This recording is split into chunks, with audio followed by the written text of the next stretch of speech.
Hey, everybody, welcome to the Tesla Life, episode 12 for June 28, 2017. My name is Russell Frost. I am lucky enough to be your host this week, but you're not saddled with just me. Oh, no. Don't change the channel quite yet, because I have three amazing panelists here to deliver the news and commentary and insight that I sadly lack. So let me introduce them and let's get this show on the proverbial road. First up, I'm going to get that out of the way because it's really distracting on my desktop. Okay, first up, our man in Missouri. He has not one, not two. He has two Teslas, and he has two more on order because two's not enough. We call him Evan Fusco. Hey, everybody. Good to be back. I had a little siesta there from the show, but I'm here. So welcome. There we go. Thank you for coming back and waking up from your long summer nap, which actually wasn't, that was like, what, 2 weeks? 2 or 3. Yeah. Yeah. No big deal. Well, this man has not been napping. He is awake. He has had dinner and he is ready to go. I like to call him Tony Schaefer. And that's good. I like to be called Tony Schaefer. I'm so glad, because when I call you something you don't like to be called, that's just rude. Hey, Tony. Well, hey, Russell. And hey, everybody. Thanks for coming on. Yeah. And last and certainly not least, he's the man behind our Twitter account, behind the Facebook page, the hidden wizard behind the curtain, as I like to think of him. He is Mr. Mark Coughlin. What a convoluted entry. The wizard. Yes, indeed. Well, welcome to the show, everybody. And a shout out to Canada 150 happening this July 1st. If you're unaware, you can have the day off Saturday, July the 1st, wherever you are. Just wave a Canadian flag, and that's no problem. Yay! I get Saturday off. I'm taking a Canadian flag to work tomorrow. Yeah. Well, and I feel sure everyone learn the words to "Oh Canada," though. I know most of them. Isn't it "Oh Canada"? There's "Oh Canada" in there somewhere. Yep. Yeah. Several times. Oh Canada. Oh Canada. Yeah, you're there. You're halfway done. Oh Canada. Yeah. We stand on guard for me, I think is that what it is. Yeah. I think that's something else to Yeah. me. Tony was written into the song years ago. Just me. Yeah. Nicely done. Well, let's talk about some Tesla news, since that's why we're here. Inside EV, Stephen Loveday reported this last week that Elon Musk, have you heard of this Elon Musk guy? Every once in a I guess while. he has something to do with Tesla.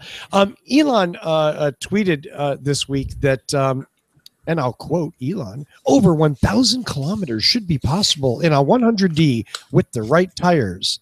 And Elon was talking about some people that are hypermiling the Tesla, and not the Performance Edition. You'll note the 100D, because the Performance Edition doesn't have quite the range. It has more power, engineered for something different. So the 100D with the right tires, if you go really, really slow. Yep. Mm-hmm. And by slow, let me be specific. How would you like to spend, almost 24 hours going, wait for it, 40 kilometers an hour? That sounds exciting, doesn't it? Mm-hmm. Was that metric I heard? I know. Did you? From me. And I said that to specifically obscure that what they were talking about is 24 miles per hour. It just sounds faster when you can start with 40. That was I mean 24 miles an hour. Now, in 2017, I have to wonder, what's the purpose of the hypermiling? Yeah, I don't know. Okay, thank you. if the guy who's bought a couple of these things doesn't see it, then I'm not feeling too bad for being I'm really tickled when I'm somewhere below 300 watt hours per mile. Makes me feel good. I know I can, go the rated distance. 300 watt hours per mile? Uh-huh. It's about a little over 3 kilometers per kilowatt hour. Wow. Oh, okay. I'm looking at their efficiency, and it's that damn kilometer thing that's Yeah.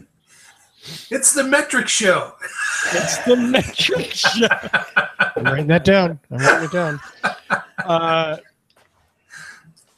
So it's number one. I like the idea that people are exploring the limitations of this hardware of the car, right? Like that's cool. But right. Past that, like I'm not going to go 24 miles an hour on a 16-mile closed track for 24 hours to get that 1,000 miles. I'm not going to do it. Right. We did the same thing. I'll be honest. We did the same thing when the Prius first came out, and it was rated at 55 miles per gallon, and it became, okay, well, let's see who can get 60, who can get 65, who can get 70, who can get better.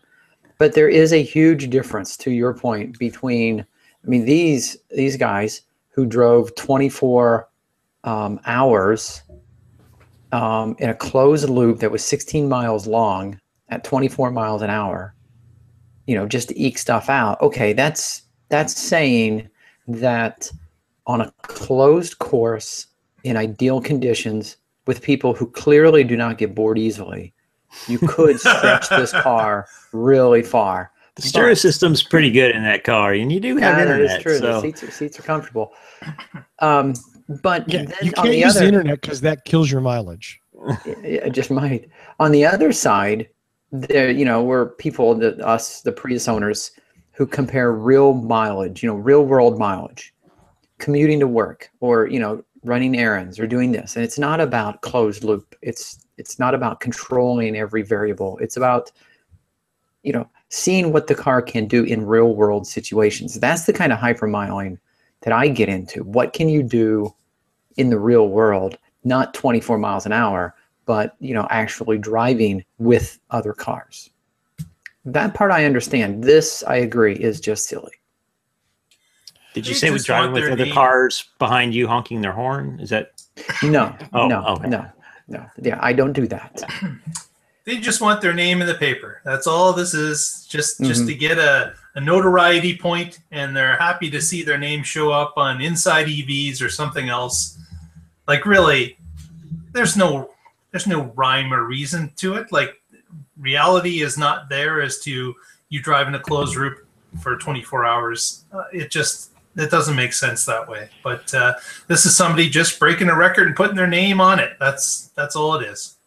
So, back in the, and as Tony mentioned, back in the day, with Prius, it was cool to hypermile and to try and do that. But I think the point there was a point. It wasn't just, hey, we can do this really stupid thing like driving with the windows up and the air conditioner off at 20 miles an hour and get really high MPG. It was, we're using so much less gas because we have these efficiency strategies that we've implemented. And by implementing versions of them, regular drivers could also save fuel. When we're talking about electrons here, and I know we can get into the whole, like some electrons are generated cleanly and some aren't, but when we're talking electrons here, that whole argument just kind of evaporates, doesn't it? In a way, yeah. Yeah, well, certainly there is a cost to the energy regardless. If you use less energy, then you're using less energy. But you're right. It's not as exciting as losing the number of gallons that you have used previously in a gas car. And look, EVs still get a bad rap for the range and things. So look, we did, like Tony's saying, we did the same thing in Prius, and to pretend that we didn't do crazy things to try to see how far we could go is disingenuous. I mean, we did the same thing years ago, and this is just that kind of thing all over again, and to a degree. And people have done this on the road in real world, and I don't remember what the record was, 420 something miles or 450 or something like that, in one of the early Teslas. So look, it's fun. It gets it out there. People go, ooh, look, somebody went 1,000. Okay, great. So now maybe they hadn't thought about that before, or hadn't thought about what the range is possible, and it starts a conversation. So there may be some benefit to that end. Absolutely. So, you don't often hear a lot of collegiality in the CEO world. CEOs compete, companies compete, especially when they're a direct competitor. It's a car company versus a car company. I mean, I guess it's easy for Tim Cook at Apple to say something nice about Mary Barra at GM because, they're not competing at any level. But it's interesting. Again, Inside EVs just a few days ago reported Carlos Ghosn, the CEO of Nissan, he really likes Elon. I mean, he said some very nice things, and I'm going to read that right here. Here's the quote from Carlos on what he said. Quote, "I also have to pull off my hat, tip of my hat to Elon Musk, who is a great salesman. He's a very good person who sells very well the vision of his company. Good for him. We are not at all jealous. On the contrary, I consider that this is the most oddly punctuated sentence. Yeah, I don't know why they wrote it that way. Oh my God. I consider, sorry folks. Randomly throw a period in there. Wow. I'm like, I consider that the more Tesla advances, the more Tesla develops, and the more it helps us. No one denies that we are the biggest players in the field. In a way, it helps us to market this technology and make it more desirable." Is this guy really a CEO or was that a stand-in? Right. Who was he talking to? Shareholders meeting? Yeah, it was a shareholders meeting. Yeah.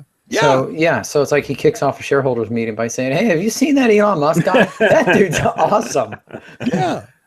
I mean, do you see again any other car CEO going, "Oh, that Akio Toyota guy, he's an awesome dude." They're there basically to like cut the hearts out of the competition and eat them live on stage in front of the shareholders. I applaud him for this because, why not? Why not recognize something that has value, a contribution to your industry, and call it out? There's nothing wrong with that. And do you think he's suggesting this is the direction that he wants or needs to take Nissan? By compliment, I mean, if you're going to call him out and say, "Look, this is a guy that's setting the standard in this industry," I mean, that's kind of how I'm reading. No one denies that we are the biggest players in a way. It helps us to market this technology and make it more desirable. Maybe he's saying that we were stagnant and he's opening doors to allow us to advance the technology. That's kind of how I'm reading that. Yeah, no, I'll finish his comments about Elon.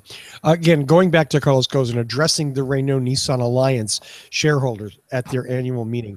Quote, "When you see a company of 100,000 electric cars per year, which is virtually unprofitable at the moment, which is worth more than General Motors that sells 9 million, a Ford that sells 8 million, profitability as Ford and General Motors profits amount to 9 billion, there's a question about how the market sees these companies. Tesla is judged on her future, not her present. While our market capitalization, as well as that of all other automakers, is more focused on the present and not on the future. That means if you have any doubts about the future of Tesla, you will have very strong changes on its market cap. And on the other hand, the slightest hope on the current car manufacturers that will be very competitive on the autonomous electric cars connected and I'm sorry, this is horribly translated. And you see a market cap that will improve. End quote. Again, you know what? Cheers to him. And Ghosn has come out and said, I mean, he said a couple of years ago, and I think he was maybe a little ahead of it even himself. But I mean, he said that he wanted Nissan to be an all-electric company, and he was working very hard to get them there. Now, they've kind of dithered for a couple of years with the Leaf, and they haven't really electrified anything else. Carlos, it's time to put up. But, you know what I mean? He's at least saying the right things. God, I mean, as opposed to Ford is like, we like trucks. No, you know? Ford says they love electric vehicles. Yeah. They'll have lots of them on the market. It's just it's the action that's not happening there. Right. Yeah. I don't know. Hey, you know what? Again, I think it's good for whatever reason, whatever his motivation was to say something good about a competitor. You know, why not? But what he's saying is absolutely true. You know, yeah, people see Tesla a sexy electric vehicle, and people say, "Ooh, I want that car."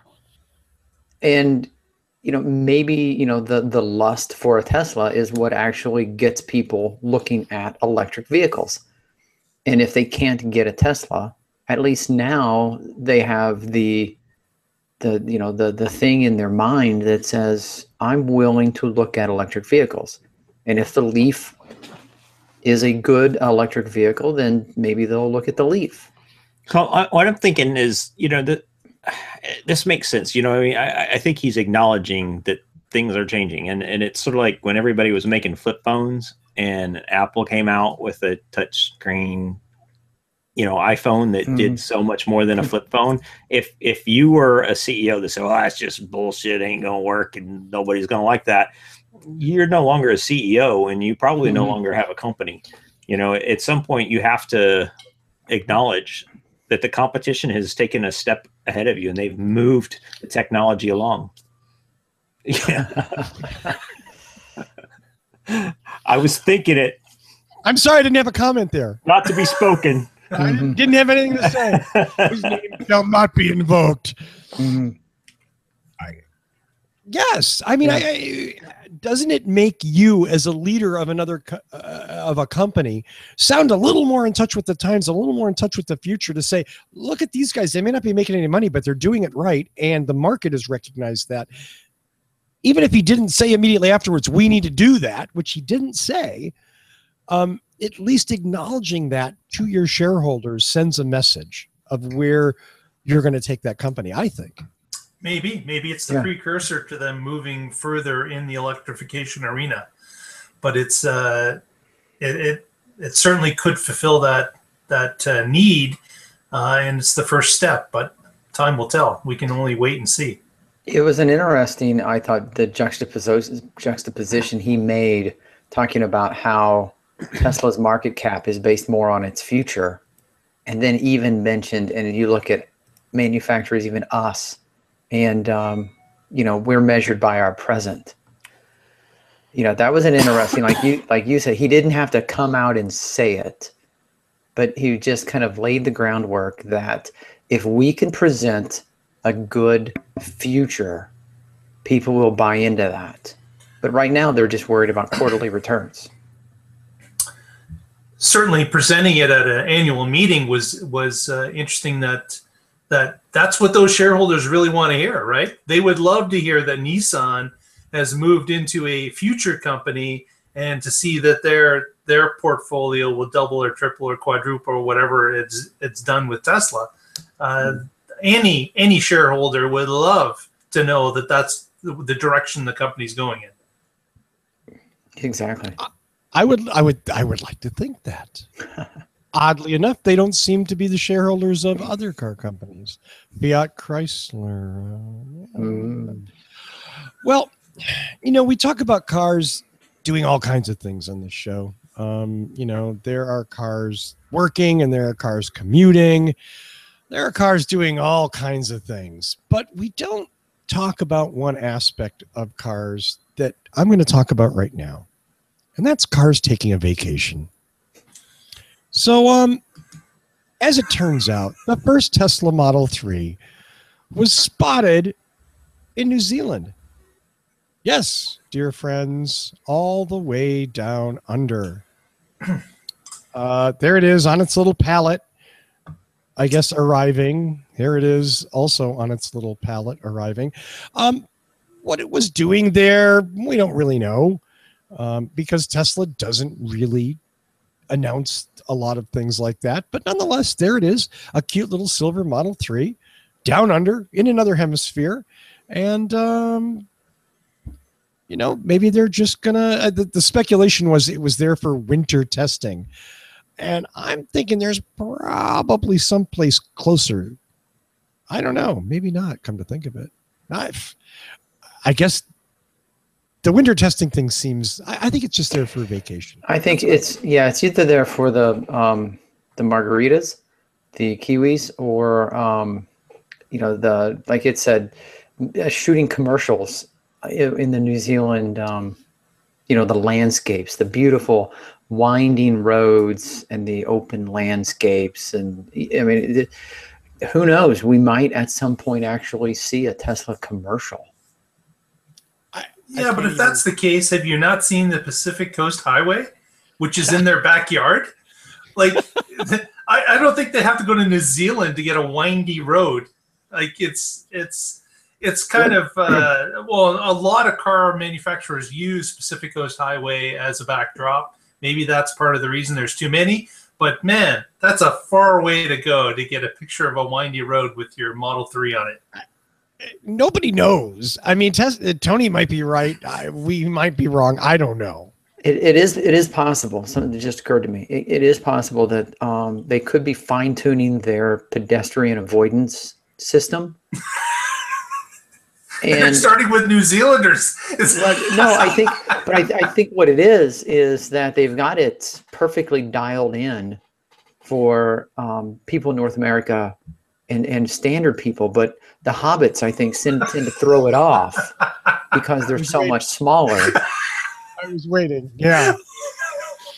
I mean, that was the only place left to go, was some sort of Hobbit reference. You know, the hobbits, the wizards, and the elves. You know, the orcs. I think are giving it trouble. The wee folk. Right. The wee folk. The halflings. The halflings. Well, speaking of halflings, I think Tony has the next story. Yes. Well, a follow-up from a story we did last week put us in our place. It would appear that against our better jeering, Faraday Future beat Tesla's P90D, beat the time up Pikes Peak by over 20 seconds over the weekend. So, here's the thing. They did run Pikes Peak. They did do it in 11 minutes, 25 seconds, and 83 1,000th of a second, which was ridiculously fine-tuning the timing there. But what really kind of throws this whole thing into a bit of what the hell is that they are claiming that they now own the record for a production electric vehicle at Pikes Peak International Hill Climb. There's nothing production about a Faraday Future 9.1. It's not a production vehicle. I mean, that's the biggest thing. If they would have just said, we drove our car with our technology, our batteries, our drivetrain, and we beat a Tesla P90D, if they would have stopped right there, I think people would have said, that's pretty impressive. But they had to go that one step further by saying, oh, and it was a production vehicle. Let's pop that balloon right here. See that photo? Yeah, there it is. Does it look much longer than what we saw in Las Vegas? That is a very long Am I imagining that, or does it look like they stretched it? No, it's a long damn car. Look at those spoilers they definitely roll cage. Right. What's production about that? Yeah, and the video. Now the video is hypnotic. I love watching the video of the car start to finish going up Pikes Peak. But yeah, you can tell. I mean, there's no dashboard. They stripped the car. And the car is not even in production. I mean, let's just start right there. Yeah, like, is production that they made 3? Like, is that production? What's the definition of production? Right. Just like the Nuremberg, the second paragraph, when they talk about the Audi R8 e-tron production record around Nürburgring in 2012, and that car disappeared. But it was production too, by their definition. Right. Yeah. As I say, in my opinion, production is a customer has received a taken delivery. Well, wait, let's make it even more basic than this, Tony. You have to have a factory to make a production car. Okay, that is Faraday there's a Future point. Good does point. not have a factory. Okay? Hold on. I have this. Yeah, there are mechanics all across America with the same factory that Faraday Future has. Okay? In their homes. So, not to take anything away from them. Well, wait, actually, yes, to take a lot away from them. There's nothing production about this. In that video that we were just saying, you see, there's no freaking dashboard. They've torn all this stuff out of there to slap a roll cage inside of it. Yeah, but they stripped the Tesla too. The Tesla did was they? I stripped. didn't know that. Yeah, They pulled stuff out of it to lightweight it. It's common practice in that race. But However, the Tesla came out of a damn factory. Right. Well, Okay. there's no avoiding that. Yes. The Tesla did come out of a factory, but you do also have to keep in mind that the Tesla was not being sponsored, driven, or was entered by Tesla. It was actually entered by the person who owned the Tesla with no corporate backing. This was Faraday Future sponsoring their own car. I don't know that that makes that much of a difference, but the person driving the Tesla was just, I'm going to strip down my Tesla and see how fast I can make it up Pikes Peak. Yeah. Bottom line, it's a great achievement. I hope that pushes electrification to go faster. Mm-hmm. It's good to have competition in the market. Go ahead, take the title, claim it's theirs. Someone else will do it again, and let's push this thing faster. Yeah. Yeah, it is a great achievement. And like I said, we laughed pretty well last week. And they did it. It turns out that they pulled it out of their ass. I just wish they would have stopped, with the achievement instead of claiming that they have a production vehicle. Right. I would be more impressed with a picture of a factory. I mean, it's true. Yes, that's funny, but it's also like, come on, make it. Make the damn car. We know that you've got a few prototypes that you whittled in your backyard. Good for you. That's wonderful. But yeah. So would it surprise anyone if the car was so long because it's actually a Tesla with a shell on it? Like a kid wearing a Halloween costume. Yeah. That's funny. It's actually a P100D wearing a costume. I like that. I mean, this is a big, long, we did a What Drives Us show when Faraday rolled this FF91 out. And I mean, at that, back then we were talking about, this isn't a passenger car. This is a limousine. Mm-hmm. Yeah. It's ridiculously big and the back seat is weird. The fully reclining zero gravity back seat. Yeah, and the president didn't get out after it reached the top of Pikes Peak and get out with a champagne glass in his hand, right? That didn't happen. No. Because he was in the moon chair and wasn't even shaken all the way up. Did the doors even open? That's the question. Yeah. That's a bad memory. Yeah. So, you know what? Good. Somebody pushes Tesla now. Next year, Tesla can get a P100D up there and flog that thing. Here. I do recommend all the listeners to watch the video because, again, the video of just, I guess, any car climbing Pikes Peak, it is, as far as I'm concerned, it is hypnotic. Just taking the curves and you just, yeah. Fun to watch. Mm-hmm. Very cool. Very cool. Well, Tony, I think you have the next story too, my friend. Do I? Yes. So, were you expecting this? I did read the article, so I can talk to it. So Inside EVs did a right. Is that the one? Wait. I'm sorry. It's Mark. Don't let me do that to you, Tony. That's horrible.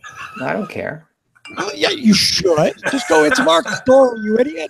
Mark, take it away. Save both Tony and I, please. Okay, so just recently, a Tesla Model 3 was caught at a supercharging station, and apparently the engineer was flogged because this picture was produced and no one tried to stop them, or maybe they did and were unsuccessful. but there were a number of pictures were taken of the car inside and out. And this was the first clean shot of the display that we were given access to. And you can tell in this photo the car was charging. And what's interesting is the lengths that people have gone to determine what the size of the battery is in this car and what the guessed at mileage will be for that battery.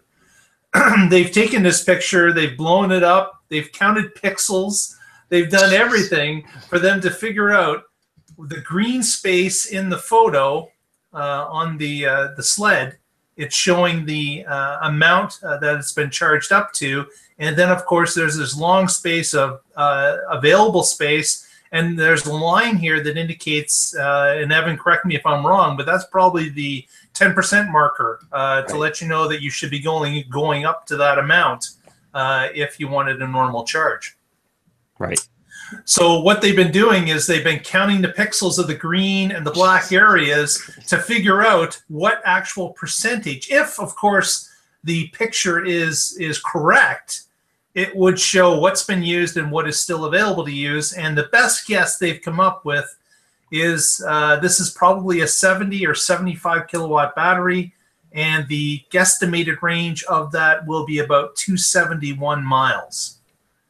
So again, something. I hope they took into account the focal length of the lens that was used and distortion of the window through which that was taken, so into the calculations. Right. Now we should also mention that the 271 miles that they're estimating, the Model 3 in New Zealand could possibly get 436 kilometers. Or in Canada. Or in Canada. Actually, right. Yeah, any country outside of the United States. Anybody. Except for you and Great Britain. That's it. Yeah. There we go. Yay us. So it's interesting that this is the natural progression, of course. Everyone was trying to get the inside picture because in previous attempts, you'd see Tesla jackets hung over the steering wheel and the monitor. You would have covers that are thrown over the entire car just with enough space for it to be plugged into the charge port. So this has been the holy grail of pictures that have been waiting. I guess the only one that can go beyond this is if the car is moving and it's showing display data of the car moving. That was the next one. So someone's going to have to hide in the back seat for a while, but I'm sure that's going to pop up too. You know what I find the most so to me this picture is intentional. I don't think anybody who respects their job at Tesla and is driving these mules would ever not cover the screen. I think they've been briefed very heavily, and I also want to believe that the screen does not have to be on while the car is charging. In fact, who knows for the prototypes, but in real life, I mean, it should be at the very least, there should be a power off. You just push a button, it should darken the screen. So to me, this is an intentional leak. A well-planned information leak. Yes. I think so. I just think that this is too much of an aha moment for it to be an accident. Like I said, I think the people driving these mules are very well versed. I think the PR, marketing, Elon himself have showed up and told them exactly what to do, what not to do, what to show, what not to show. Yeah, I honestly think this is an intentional leak. I have to agree with Tony. This whole Model 3 spy picture thing that's kind of grown and grown, it smells like a wonderful teaser campaign. Maybe it isn't. Maybe it isn't. It really smells like a very well executed. We're going to do this. We're going to do this. Okay, take the jacket off this one on this date. You know what I mean? So they can see the display panel. I'm sorry, Tony. Yeah, no. I was going to say, I'm also trying to figure out whether the window was rolled up or down. I mean, looking at the screen, kind of hard to tell whether the reflection is off a window or off the screen itself. But you know what I mean? I mean, If the screen is uncovered and on while it's charging and the window just happens to be down, which facilitates somebody leaning in and taking a picture, I mean, that's just blatant.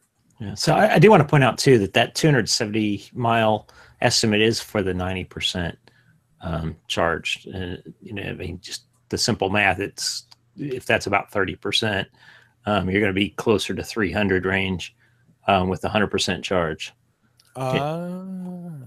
Yeah. And again, that would make sense for the 70 or 75 kilowatt battery. And there has been other speculation that Tesla is going to have that little bit of a difference between the Model 3 and the Model S when it comes to mileages. They want the Model 3 to come in a little bit lower just so that the Model S is that, that extra amount higher that you can get if you move into that class of vehicle.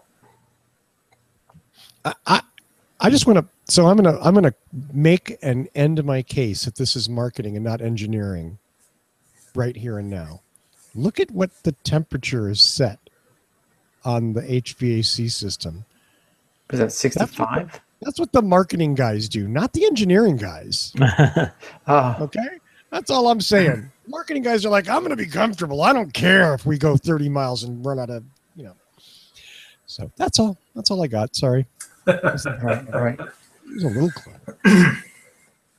Well, I want to let people know that if you want to follow along with the latest stuff, be sure to sign up to our Twitter feed at The Tesla Life. We've just went over 1,000 followers, and we're looking for our 2,000th. So big party on our way.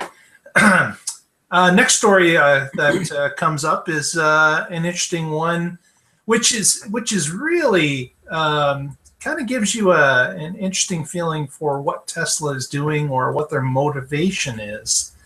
But recently, this article from Electric was able to find out that, of course, in the picture here, we've got some destination chargers. That's what those are on the poles. And those are typically found at hotels or entertainment sites where cars want to park and spend some time, where their occupants are away from the car for a couple hours or an hour or two, just to charge up while the car is sitting idle. What's interesting is that these destination chargers are provided to some hotels and destination events, sometimes free of charge.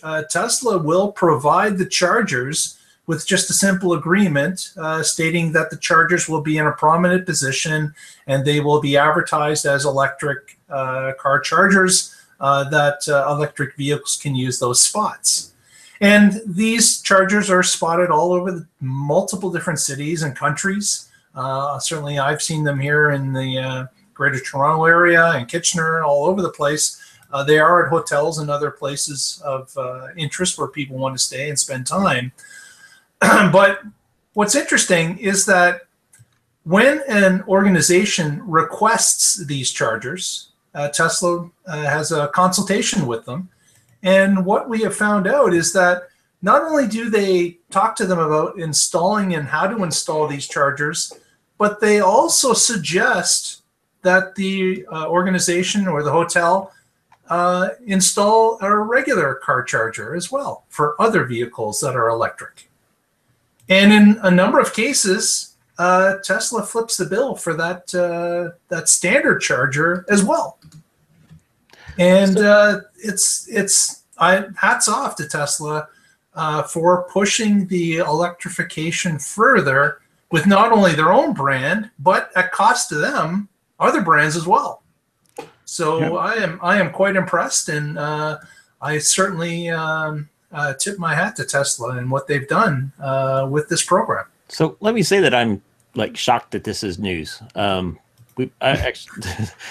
got photos that I've shared September of last year at Gasconade Hills Resort, where I charged, that they have a destination charger. And we spoke to the owner.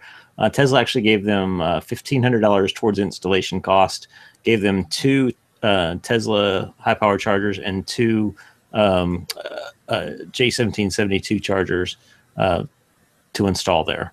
And there's several places like this is fairly old news, but I guess the word is just getting out, huh? Yeah, and they typically deal with Clipper Creek models. Is that what you saw, Evan? Yeah, it is. Yeah, I'm trying to figure out if I can pull up this picture and to share, but I can't remember how to do that. So let me see if I can figure this out. But Elon has said many times that he wants the other car companies to be involved. He wants them to push electrification. He wants the whole thing to go faster. And you know what? He's put his money where his mouth is when it comes to this. Well, he's got a fan in Goshen. Yeah. This is when we were charging at the Gasconade Hills. This is our Model X, and you can see on the right-hand side of the post is the Tesla destination charger, and then on the back side, the cord wrapped around that is the Clipper Creek, and there was a second post just like that. At the same resort. So it was really a really nice installation. They were both very well wired and very handy. That's a very casual setup there. How so? Oh, I just like it doesn't look like it's paved. Oh no! This is a fairly rustic little resort down on the river. There's tent camping, car camping, and a few cabins, and you can rent kayaks and canoes and things like that. Actually, if you go to PlugShare and look at our write-up for the location, we talked about that. If you call ahead, you can plan a little quick kayaking trip. They've got a couple routes, so if you need to charge for 3 hours, you can plug in, rent a canoe, paddle down the river for a couple hours. They'll come pick you up and bring you back to your car, and off you go. It's the EV tour. Yeah, exactly. Now, is it cool. so rustic? Is it like when they don't have running water? Do you have to like pump? Is the charger plugged into the ground, and then you just have to like pump, and then the electrons start flowing? The stationary bike is just outside of the picture that you have to get on and go. I like that idea. That's very cool, Evan. Thanks for sharing that. Yeah, sure. By the way, and you know what? Again, it seems like this might be one of the themes of the show, in that it's okay to work with a competitor to further your product category. Because that whole like rising tide lifts all boats, pardon me for being so cliche, but I mean, there's obviously a lot of truth in that. Right. Well, and this circles back to where we started with Goshen. That it helps everybody if we promote this technology to make it accessible for everyone. It promotes the technology in the big picture. The more difficult you make, the less likely it is to be adopted. Yes. Yeah. I don't know if you guys talked about the charging standard numbering system on any of the previous shows that I missed, where Chelsea posted something about it, that there was just a big meeting and they came up with this show. Next show. Okay. It's coming up in an hour. Great. If you want to hear about that, you have to watch What Drives Us at 9 p.m. Eastern, where you're going to talk to the person who came up with the system. Right. So that's awesome. And that ties right into this same kind of concept. It makes it easier for everybody. Right. And that, again, that's what will help EVs spread. The more EVs, the fewer gas stations, the more EV infrastructure, the less EVs are stigmatized with silly $200 a year annual fees because they're not buying gasoline, all of that kind of stuff. I mean, we want to normalize electric vehicles. We want it not to be, I mean, there was a time when, again, forgive me for saying the word Prius again, but I mean, there was a time when anytime you drove a Prius around, people asked you like, that one of them Prius things, what the hell, does it go more than 30 miles an hour? And you answered questions everywhere you went. Now it's like, it's a Prius. Nobody cares. Everybody knows what it is. And that's the point that we're working towards with electric vehicles. Yeah, exactly. I'm sorry, was that a little too passionate? Should I have just toned that down a bit? No, that was pretty good. Beautiful. Yeah. I'm tearing up a little bit. Oh yeah, thanks, Evan. I appreciate it. I think that's our news for this week. Cool. Let's do a victory lap here and call it an evening. How's that for a deal? Sounds good.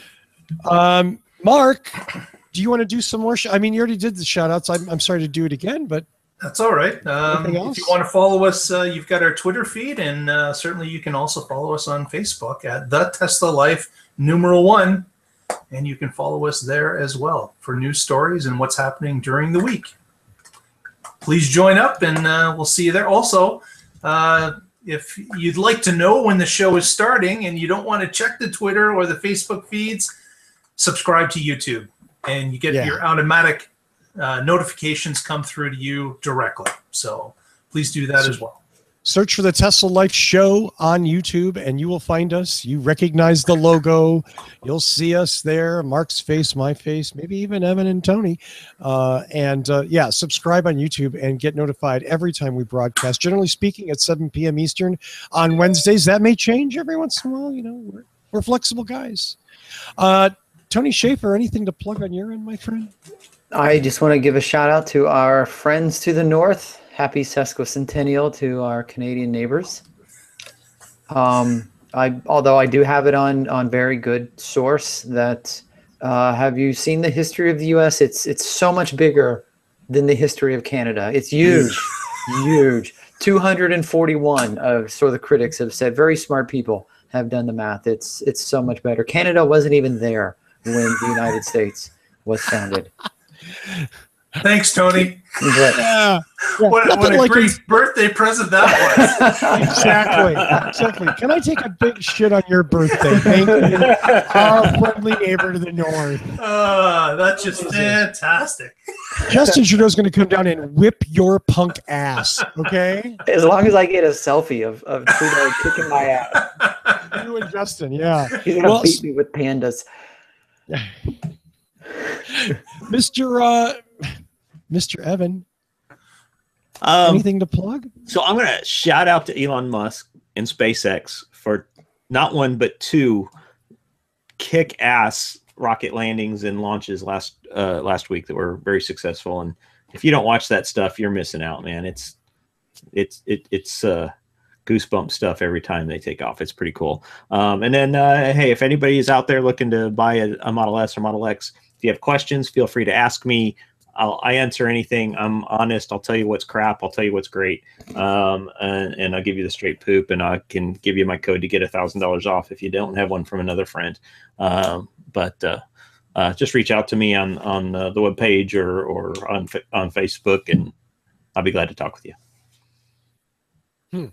Thank you very much. All right. So once again, follow us on Twitter at the Tesla Life. I have to look to Mark because I'm not exact. I should know this. Thank you, Mark. I appreciate that. It's his first time, people. Go easy on him. Right. Facebook.com/the Tesla Life #1 and search the Tesla Life Show on YouTube and subscribe there and get notified automatically. Evan, Tony, Mark, nice job. Yay.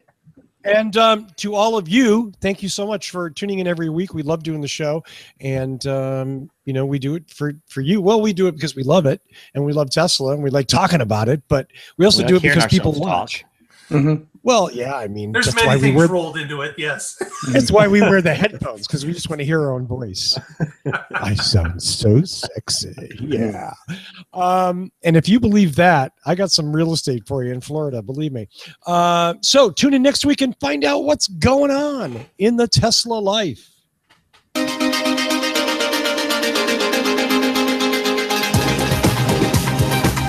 And we should thank Lee Moon for our music. Thank you, Lee Moon. Thanks, Lee. Always Lee.